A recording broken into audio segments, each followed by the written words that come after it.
Dans le monde professionnel d'aujourd'hui, l'empathie, c'est très souvent perçu comme une faille. Ah oui, totalement. Une sorte de vulnérabilité qu'il faudrait à tout prix cacher pour espérer survivre en entreprise. C'est clair. Et encore plus si on a l'ambition de diriger des équipes. Absolument. On t'apprend qu'il faut être dur, quoi. Ouais. Mais notre exploration d'aujourd'hui s'attaque directement à ce mythe. D'accord. Décortiquons un peu tout ça. J'adore quand on aborde ce genre de sujet. On plonge au cœur de l'ouvrage Les gentils aussi méritent de réussir. C'est un livre écrit par Yannick Alain, avec la collaboration de Jérôme O'Haraud et Delphine Castellani. Un trio très intéressant, oui. Et l'objectif de notre décryptage aujourd'hui, c'est vraiment de voir comment la bienveillance, loin d'être un boulet, s'avère en fait être une stratégie de réussite redoutable. C'est ça, c'est vraiment pensé pour toutes les personnes qui ont un jour eu le sentiment de devoir étouffer leur propre humanité pour gravir les échelons. Ou juste pour tout professionnel qui cherche à allier performance et intégrité, en fait. Et c'est une problématique d'une pertinence absolue, tu sais. L'ouvrage pose une question qui a l'air simple, mais qui est hyper profonde. Du genre, est-ce qu'on peut vraiment avoir un succès éclatant en restant sincèrement bon? Exactement.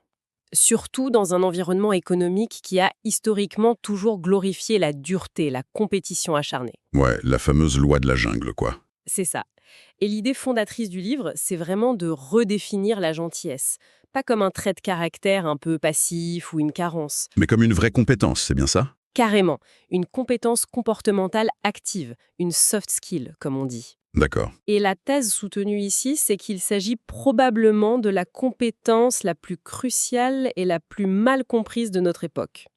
Alors, pour comprendre comment cette gentillesse agit comme un moteur de succès, faut d'abord regarder en face le stigmate qui lui colle à la peau. Ça c'est inévitable.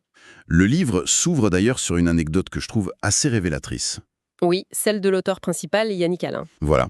Il s'apprête à monter sur scène lors d'un gros événement. Et il est invité par le célèbre conférencier Martin Latulippe. Et là, il se passe un truc intéressant. Oui. Pour chauffer la salle, Latulippe le présente publiquement comme quelqu'un de, je cite, très gentil. Avec les meilleures intentions du monde, j'imagine. Heureusement. Mais la réaction interne de l'auteur est hyper frappante. Il encaisse ce qualificatif comme une véritable insulte. C'est fou, hein. Ouais. Dans son esprit, sur le moment, être qualifié de gentil, c'est manquer de virilité, d'autorité, et ça sous-entend même un manque de compétences professionnelles. Et ce qui est fascinant ici, c'est que cette réaction hyper viscérale, elle illustre un conditionnement social extrêmement puissant. C'est-à-dire, On est programmé pour détester ça. un peu, ouais. Le texte retrace l'origine de ce biais.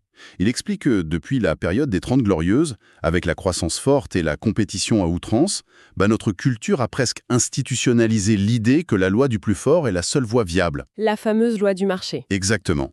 On vit dans un paradigme basé sur la rareté, tu vois, la croyance qu'il n'y a pas assez de parts de gâteau pour tout le monde. Du coup, si tu laisses ta part, t'es un perdant. C'est ça. Faire preuve de bonté, c'est perçu comme une reddition.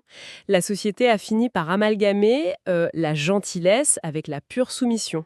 C'est vraiment comme si on avait culturellement mis l'empathie dans un plâtre pour l'empêcher de bouger, en fait. Quelle belle image, c'est tout à fait ça. Mais du coup, il y a un point de friction énorme. Dans un monde compétitif avec des marges super fines et une concurrence féroce, arriver avec le cœur sur la main, c'est pas juste une invitation à se faire dévorer tout cru. C'est la question que tout le monde se pose. Et elle mérite d'être posée frontalement. Bah oui, parce que c'est le risque, non? C'est là que l'ouvrage opère une distinction vitale. La gentillesse authentique, telle que les auteurs la définissent, ça n'a strictement rien à voir avec le fait de se laisser marcher sur les pieds. Ok, donc pas de paillasson. Non, surtout pas. Et ça ne veut pas dire non plus fuir le conflit à tout prix. D'ailleurs, le texte identifie un profil très courant, le fameux gentil résigné. Le gentil résigné, c'est qui ça? Ce sont des gens qui ont une grande bienveillance naturelle. Mais après avoir subi des trahisons ou des échecs cuisants, ils se sont éteints, quoi. Ah, je vois. Le côté trop bon, trop con. Voilà. Ils se sont convaincus que leur gentillesse était la source de leurs problèmes. Alors que la mécanique de la véritable bonté, elle demande une résilience hors norme. C'est pas une fuite alors? Pas du tout. C'est aborder la friction avec une force créatrice. Ça demande un courage immense et par-dessus tout une très forte affirmation de soi. Bon, alors si c'est pas une faiblesse, par où on commence pour muscler cette posture? Parce que faut bien s'entraîner, sans devenir un carpette. C'est là que le livre prend un virage assez inattendu, tu vas voir. Ah ouais. La logique voudrait que la gentillesse soit tournée exclusivement vers les autres. Or, la méthode proposée insiste sur le fait que tout commence par un mouvement vers soi-même. Vers soi-même. Attends, c'est le niveau qu'ils appellent le philanthrope, c'est ça? Tout à fait. C'est la base. La mécanique psychologique derrière ça est implacable. On ne peut pas distribuer ce qu'on n'a pas. Logique. Si la coupe est vide, tu peux pas servir à boire. Exactement. C'est impossible d'irradier de la bienveillance authentique si t'es épuisé intérieurement ou rongé par la frustration. Donc, il faut être égoïste d'abord. Pas égoïste, mais s'accorder un respect et une compassion intraitables. Il faut honorer ses propres limites avant de se tourner vers le monde. Ah, il y a une histoire dans le livre qui matérialise ça parfaitement. Celle du porte-à-porte. Ouais. L'auteur raconte ses débuts comme commercial pour des ravalements de façade. Et bon, c'est un milieu où la pression du chiffre est juste écrasante. Oh, que oui. Faut vendre à tout prix. Voilà. Et un jour, il se retrouve face à une cliente qui est dans une situation financière vraiment catastrophique. Et il sait qu'elle ne peut pas payer. C'est ça. Sauf qu'il a les arguments, il a les techniques de persuasion, le chemin pour la vente est grand ouvert, tu vois. Il aurait pu la manipuler facilement. Exactement. Mais il refuse de conclure.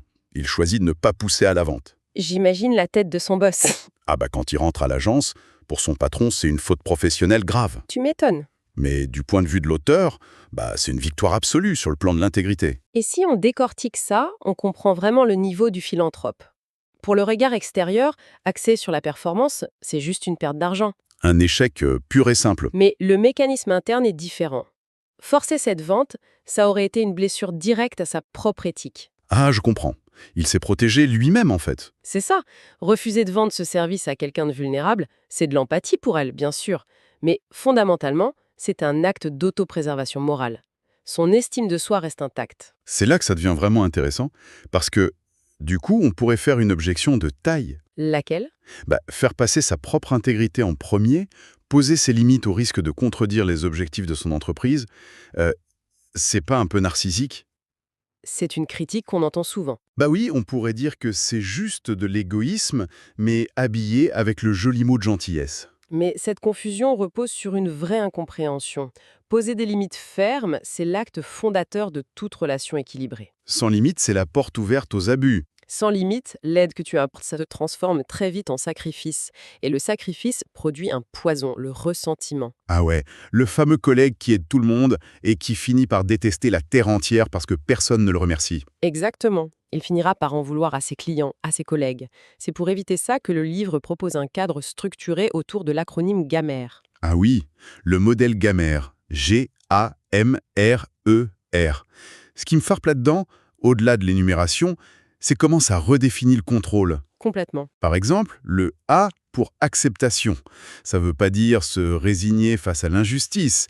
C'est juste comprendre la ligne de démarcation entre ce qu'on maîtrise et ce qui nous échappe. C'est arrêter d'épuiser son énergie à combattre des moulins à vent, quoi. Exactement. Et ça s'articule super bien avec le R de responsabilité. Ah, la responsabilité. C'est peut-être le pilier le plus anti-narcissique de ce modèle. Pourquoi tu dis ça? Parce que le gentil qui réussit, il refuse le statut de victime. Face à un échec, il va pas blâmer l'économie, la météo ou une concurrence déloyale. Il prend tout sur lui alors. Il prend l'entière responsabilité de sa réponse face aux événements. L'acceptation couplée à la responsabilité, ça crée une maturité ultra solide. On ne subit plus son environnement, on choisit sa réaction. Et tout ça en dardant une éthique, le E du modèle.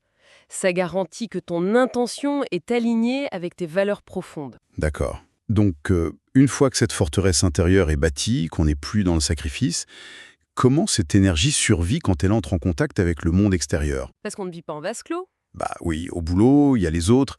C'est là qu'on passe au niveau de l'aventurier, non? C'est ça. L'aventurier, c'est la phase d'énergie proactive. On va vers l'autre. Mais comment? Pour lui vendre un truc? Surtout pas. La mécanique change. On ne va pas vers l'autre pour extraire de la valeur. On y va pour fluidifier, pour connecter. C'est de l'intelligence relationnelle, en gros. Exactement, c'est la capacité de lire une dynamique de groupe, de repérer les tensions et d'utiliser la bienveillance comme outil de désamorçage. Il y a ce passage génial dans le livre qui illustre ça. L'histoire du restaurant. Ah oui, excellente anecdote. L'auteur débarque un soir dans un resto avec un groupe de 16 autres commerciaux. Il débarque à l'improviste. Ouais, tout le monde est épuisé, affamé, avec plein de valises. Et face à eux, un serveur qui est manifestement au bord du burn-out en voyant cette marée humaine. Le terreau parfait pour un bon gros conflit d'ego. Clairement. Le client fatigué face au serveur stressé. Mais l'auteur choisit une autre voie. Qu'est-ce qu'il fait? Il s'avance vers le serveur, grand sourire, et il sort « Bonjour monsieur. J'ai une bonne et une mauvaise nouvelle. J'adore. La bonne, c'est que votre patron va faire un super chiffre d'affaires ce soir. La mauvaise, c'est que nous sommes 17. Et le résultat est immédiat, non? Ouais, la pression retombe d'un coup. L'humour et l'empathie désamorcent tout. Mais ce qui opère là, c'est bien plus qu'une blague. C'est-à-dire? C'est une modification active de l'atmosphère. Au lieu d'entrer dans un rapport de force stérile, l'énergie de l'aventurier recadre l'interaction. Il a pris les devants pour détendre l'ambiance. Et le livre relie ça à un concept de Napoleon Hill, la théorie du kilomètre supplémentaire, le fameux extra mile. Ah oui, faire toujours un peu plus. Voilà. Fournir un effort relationnel ou qualitatif supérieur à ce qui est strictement exigé ou facturé. C'est ce léger excédent humain qui déclenche des résultats disproportionnés. C'est super séduisant cette idée du kilomètre supplémentaire. C'est un peu un boomerang énergétique. C'est une belle façon de le dire. Tu lances une bonne action et paf, la physique des relations humaines fait qu'elle te revient. Mais soyons critiques 2 secondes. Je t'écoute. Si je décide de faciliter la vie d'un collègue sur un dossier hyper complexe et que je garde en tête l'idée qu'il me sera redevable pour ma prochaine promotion, Ouais. est-ce que je fais vraiment preuve de gentillesse?